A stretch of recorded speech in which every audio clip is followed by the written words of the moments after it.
Hey guys, in today's video, we're going to talk about how to hit your wedges like the pros.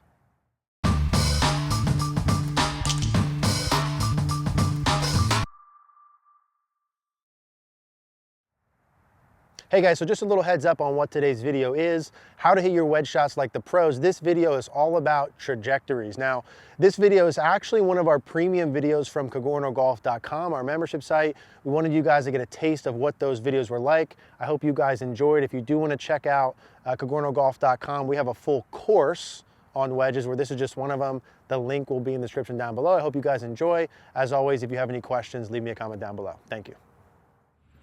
Let's talk about trajectories with the wedges. Now, once you've gotten beyond the point where the general setup stuff looks good, once you've gotten beyond the point where the solid contact's not an issue, and now you have a wedge system built, now it's time to get a little bit more advanced with the skills.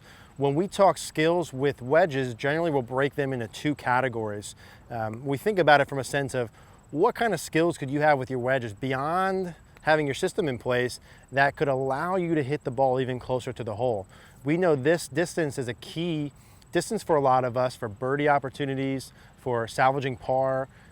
It's a key area for us to get our proximity to the hole good. So what skills could I have? Well, the first thing that would aid me in controlling my distance would be trajectory control.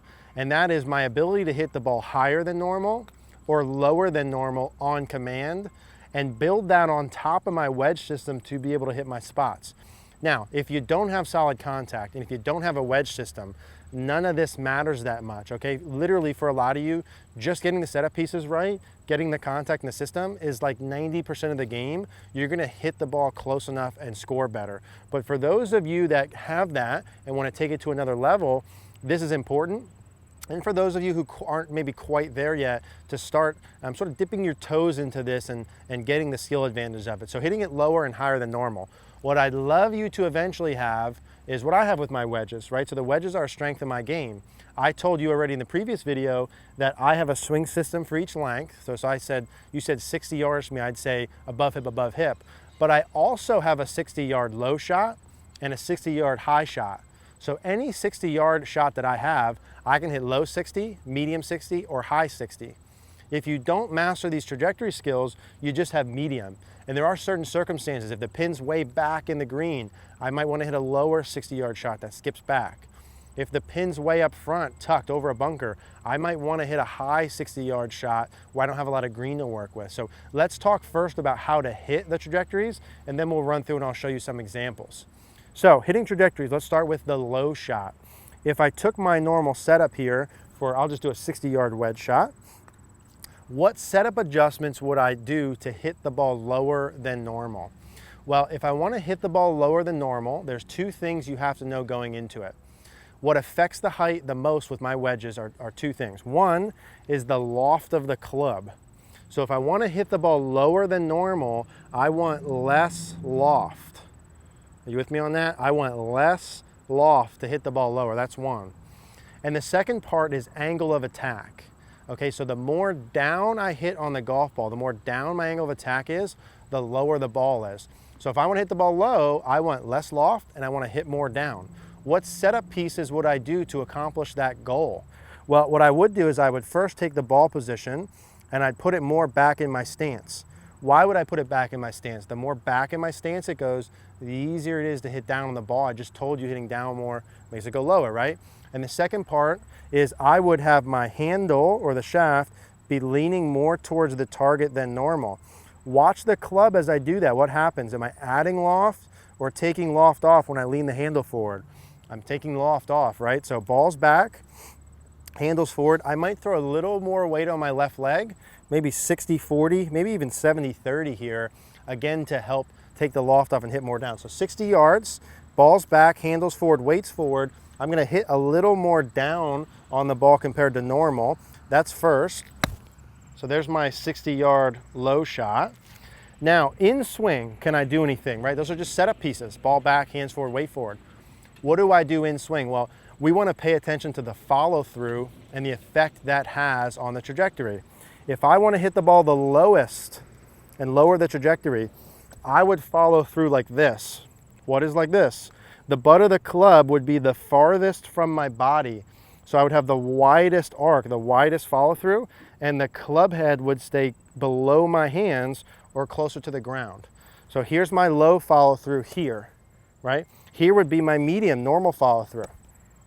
You see the differences? Here's normal follow through, here's low. So my handle's farther away, the club head's lower. That helps keep the loft down. It helps take that trajectory down. So here's my 60, ball back, hands forward, weight forward. I'm going to not change my backswing all that much. I'm going to widen my arc and my follow through and keep that club head a little lower to the ground, low 60. Okay, so that's my low shot. Now, when you guys are hitting a low shot to a target to get the ball back there, you're probably going to have a slightly shorter swing relative to your normal. So if my 60-yard shot is above hip, my low shot, I'm probably going to be slightly lower than that, and I may increase the speed a touch here with this. So a little bit lower than normal and increasing the speed a touch with that for the low shot. Now the high shot would be the next one. Now, if I said to hit it lower, you want less dynamic loft and you want to hit down more, well, certainly the opposite would apply for the high shot.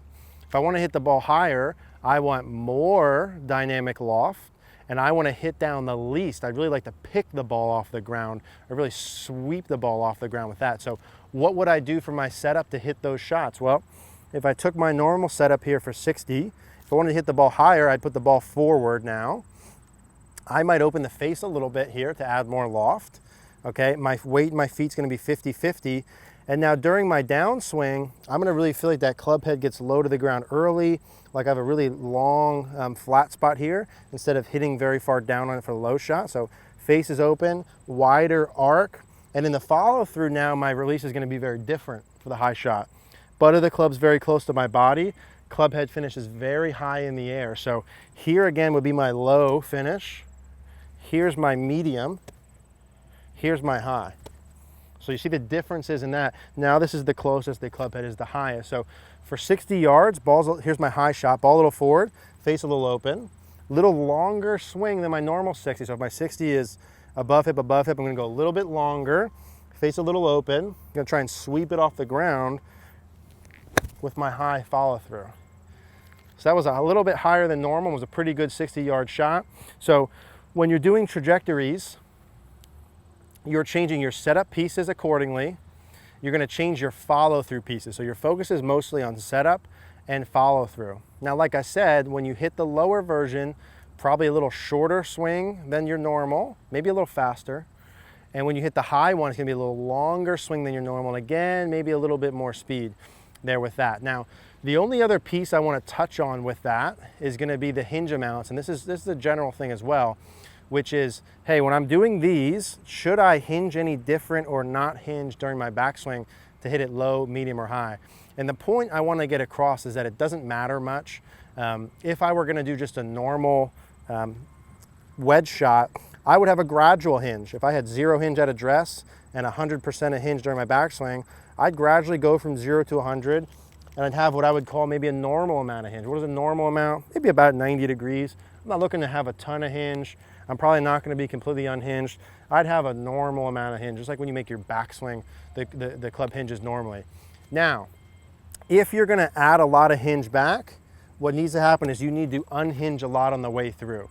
The point is you have to match both sides to this. If you're going to have a wedge shot where you hinge a lot back, you need to unhinge a lot on the way through. If I'm going to have a wedge shot where I go more Steve Stricker, Jason Day, and don't hinge at all with a wide arc, then I'm gonna not hinge at all with a wide arc on the way through. So I'm here, there on both sides. So you just match whatever you do going back to the way through. I think it's important to note that in this video while we're talking trajectories and changing the follow through there. So you just match both sides. Now what I want you to do, I'm not gonna go through the whole thing, but what I would do then in terms of practicing this piece would be I would hit a low and then a medium and then a high to each distance, right? So I'll do one distance, for example. I'll go to 50 because that's my good zone here. So what I'm gonna do first is do a low 50, ball back, hands forward, weight forward, changing the follow through arc. So it's a little bit shorter than my hip to hip and a little bit quicker. There's my low shot pitching out to 50. Medium shot, ball in the middle, everything normal, normal tempo, hip, hip. There's my medium 50. Good. And now my high 50. So ball's a little bit more forward, face a little bit more open, a little longer than normal, re-hinging into the follow through.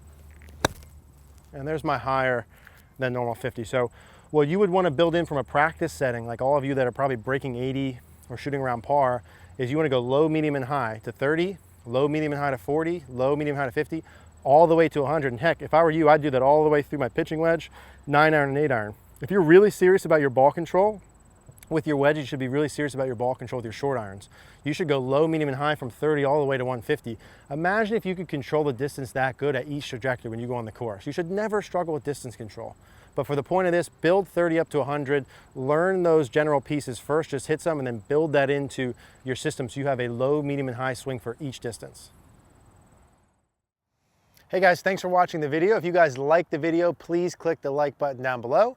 If you haven't, please click the notification bell. And also if you haven't subscribed, please do so. Another reminder, CogornoGolf.com is up and live. The link will be in the description down below. Thank you guys.